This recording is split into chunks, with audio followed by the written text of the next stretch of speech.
नमस्कार. आपण पाहत आहात महाराष्ट्र जनता न्यूज. शेतीच्या वादातून 4 जणांकडून शेतकऱ्यावर जीवघेणा हल्ला.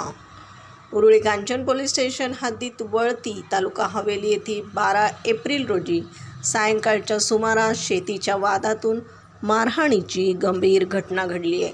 फिर्यादी अरविंद कुंजीर हे त्यांच्या शेतात पाणी देत असताना जुन्या बांधावरील झाडांच्या कारणावरून आरोपींनी त्यांच्यावर हल्ला केला आहे. या प्रकरणात संभाजी कुंजीर, शैला कुंजीर तसेच दिनेश म्हस्के आणि उमेश म्हस्के यांच्यावर गुन्हा दाखल करण्यात आला आहे.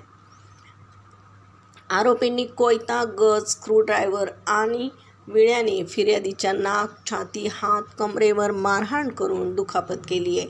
शिवीगाळ आणि जीवे मारण्याची धमकी दिली आहे. या प्रकरणी गुन्हा नोंदवण्यात आला असून पुढील तपास उरुळी कांचन पोलीस स्टेशनचे हवालदार गायकवाड करीत आहेत.